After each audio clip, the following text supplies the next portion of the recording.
Assalamualaikum warahmatullahi wabarakatuh. Alhamdulillah, assalatu wassalamu ala rasulillah. Kawanku sekalian, pada kesempatan kali ini kami akan mengisahkan tentang mereka yang selalu menentang dakwah Rasulullah, tentang tipu daya mereka dan akhir hidup mereka yang sangat tragis. Siapa saja mereka dan bagaimana kisah mereka selengkapnya? Mari kita simak bersama-sama.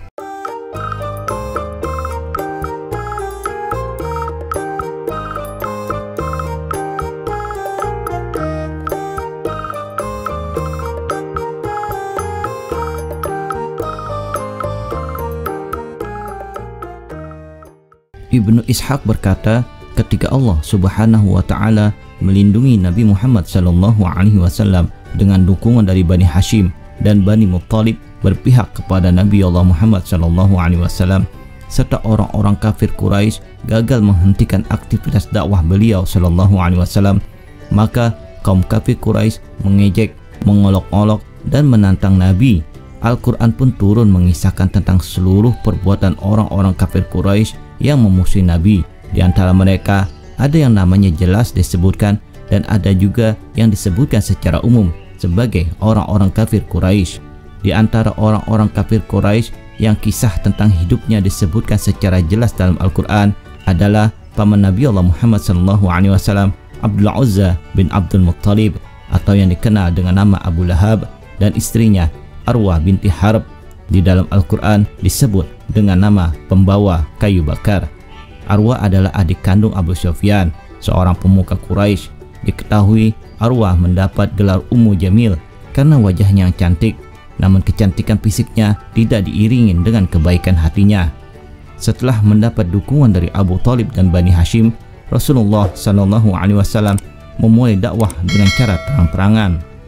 Imam Bukhari meriwayatkan dari Ibnu Abbas bahwa Rasulullah SAW pergi ke lembah Bata, kemudian menaiki bukit Safa, mengumpulkan orang-orang Quraisy lalu menyuruh kepada mereka, bagaimana pendapat kalian jika aku sampaikan kepada kalian bahwa musuh akan menyerang di pagi hari atau petang hari? Apakah kalian percaya?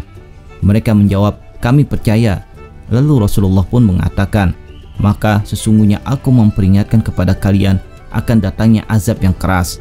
Tiba-tiba Abu Lahab menyela, celakalah kamu hai Muhammad, karena inikah engkau mengumpulkan kami?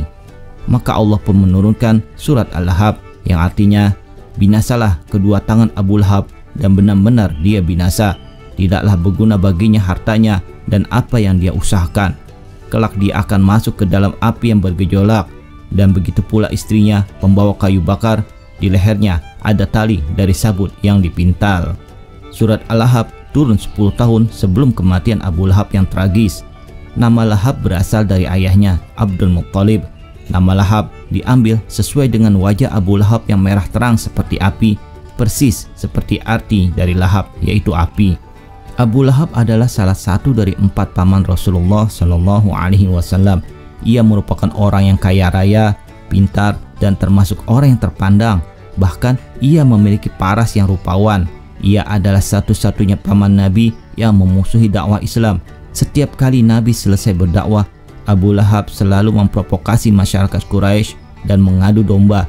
Ia juga memberi gelar Nabi dengan sebutan Sabi, yang artinya orang yang meninggalkan tradisi nenek moyang. Sejak turunnya surat Al-Lahab, Abu Lahab terus-menerus memusuhi dan menyakiti Nabi. Seringkali ia mengikuti Rasulullah dari belakang ketika Rasulullah menyampaikan dakwah, khususnya kepada orang-orang luar yang datang ke Mekah.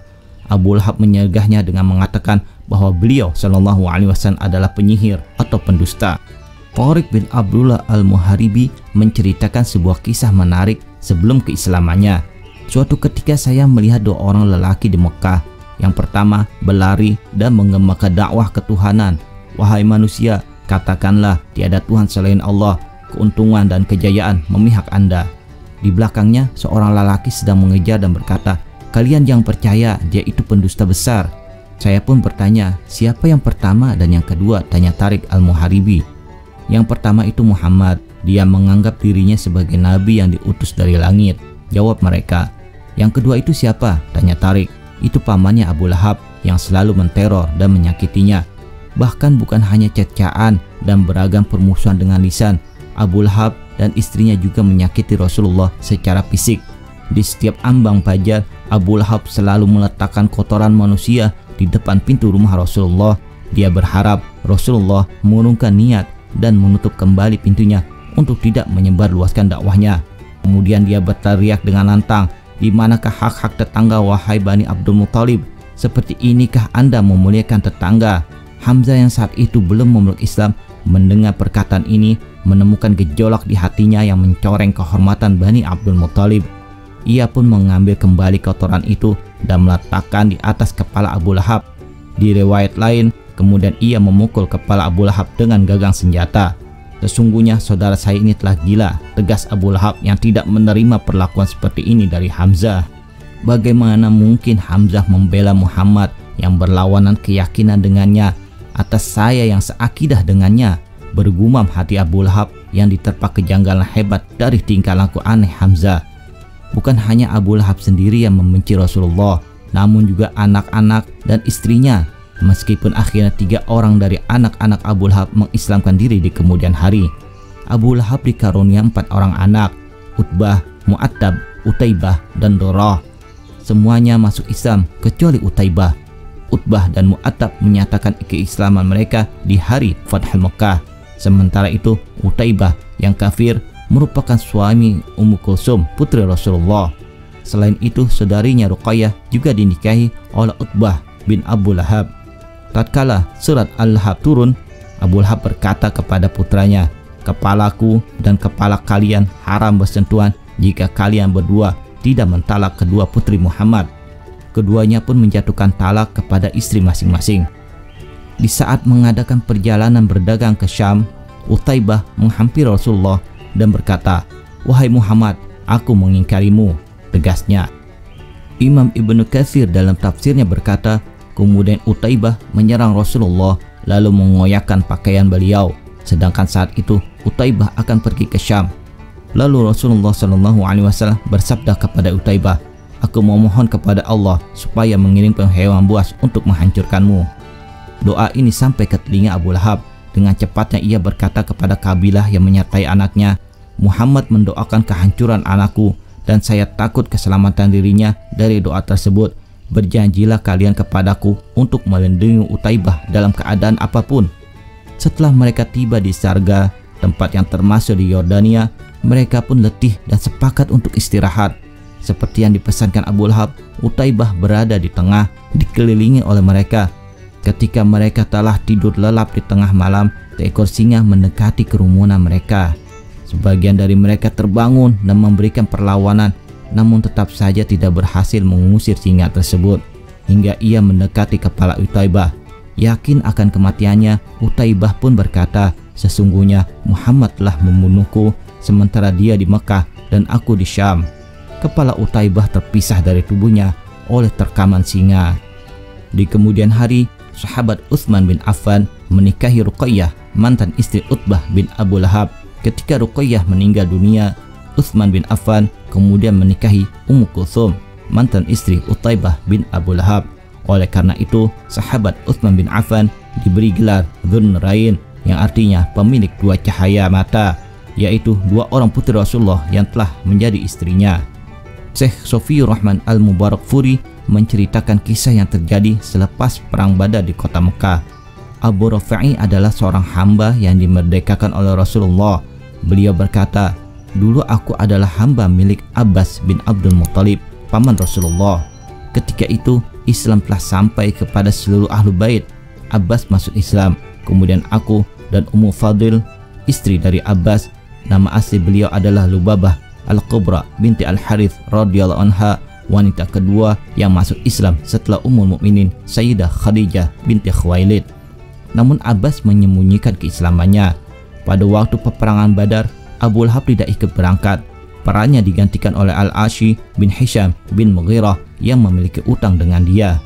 Tatkala berita kekalahan kafir Quraisy sampai kepadanya, Allah memalukan dan menghinakannya, sedangkan kami memperoleh sedikit kekuatan di dalam diri kami. Ketika itu aku seorang yang lemah. Aku bekerja membuat anak panah. Aku merautnya di dalam sebuah bilik yang berdampingan dengan sumur Zam-Zam. Demi Allah, ketika aku sedang duduk meraut anak panahku, sementara Ummu Fadih duduk di dekatku, dan kami sedang bergembira karena berita kemenangan tentara Islam yang sampai kepada kami. Tiba-tiba Abu Lahab datang dengan menyeret kedua kakinya sehingga dia duduk tepat berhadapan kain penutup bilik dan belakangnya bersandar pada belakangku. Ketika dia sedang duduk, orang ramai berkata, "Inilah Abu Sufyan bin Harith bin Abdul Muttalib, dia datang." Maka Abu Lahab berkata, "Kemarilah, dekatilah aku, engkau pasti membawa banyak berita." Abu Sufyan lantas duduk bersebelahan dengannya. Abu Lahab bertanya, "Hai anak saudaraku, beritakanlah kepadaku apa yang terjadi." Abu Sufyan menceritakan tiada lain kecuali pasukan mereka berhadapan dengan kami. Lalu kami menyerahkan belakang kami kepada mereka. Mereka membunuh orang-orang kita semau mereka. Mereka juga menawan orang-orang kita sesuka hati mereka. Demi Allah, walaupun begitu kami tidak bisa berbuat apapun, sebab kami berhadapan dengan orang-orang yang berpakaian putih yang menunggangi kuda belang di antara langit dan bumi. Demi Allah, kuda-kuda itu tidak meninggalkan jejak sedikitpun dan tidak berpijak pada apapun. Abu Rafi meneruskan, "Kubuka kain penutup bilik dengan kedua tanganku, lalu aku berkata, demi Allah, itu malaikat." Mendadak Abu Lahab mengangkat tangan lalu memukul wajahku dengan kuat. Aku menangkisnya, tapi dia mengangkat tubuhku lalu membantingku ke tanah. Kemudian dia berlutut di atas tubuhku sambil memukulku. Waktu itu aku orang yang lemah, sehingga Ummu Fadil mengambil salah satu tiang penyangga bilik lalu digunakannya untuk memukul Abu Lahab sehingga kepalanya luka parah. Ummu Fadil berkata, "Kau berani menyiksa orang ini semasa tuannya tidak ada."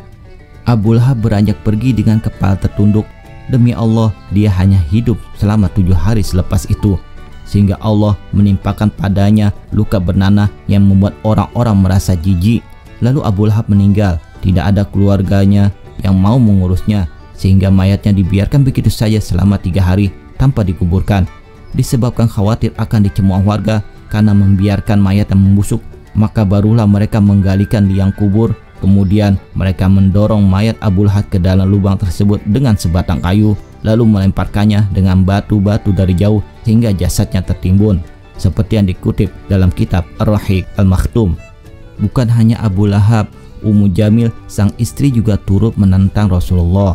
Ummu Jamil adalah orang yang menyebar duri di jalan-jalan dilalui oleh Rasulullah saat hendak berdakwah.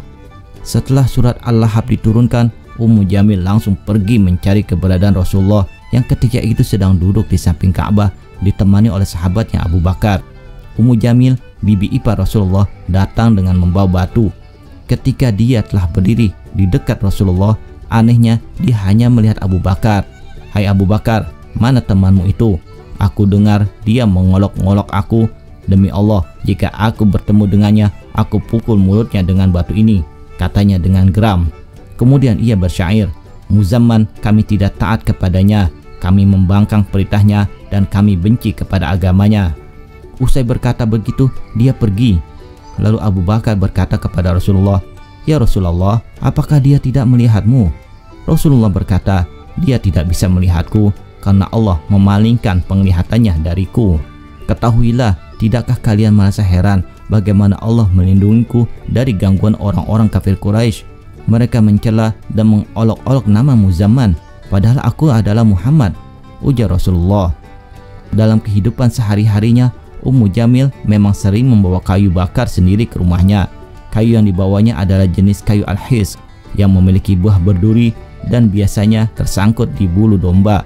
Namun sebutan itu sesungguhnya merupakan kiasan dari perempuan yang senang menyebarkan fitnah kepada Rasulullah.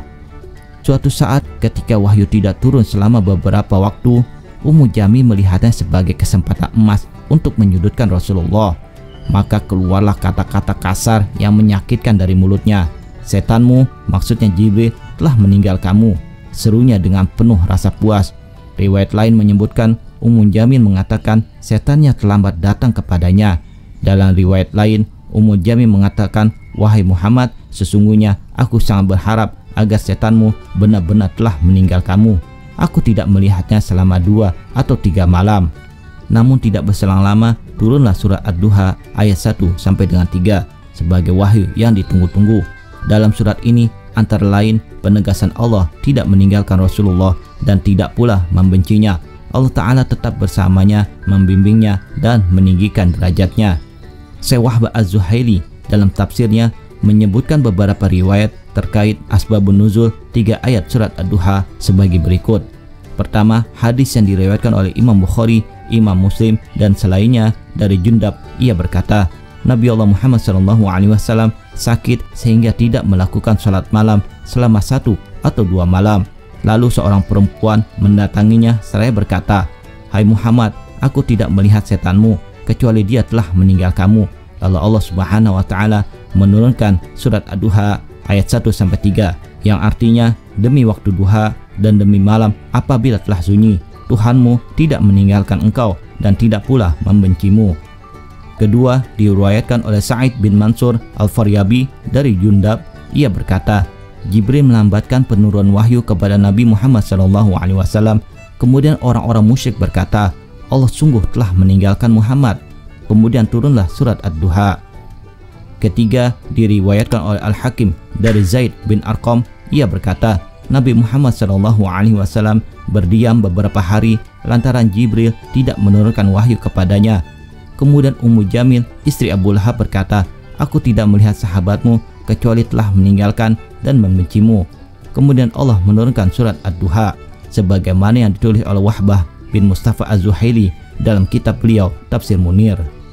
Kebencian Ummu Jamil yang begitu besar terhadap Rasulullah mengakibatkan dirinya mendapat balasan setimpal di akhir hayatnya, sama seperti suaminya Abu Lahab.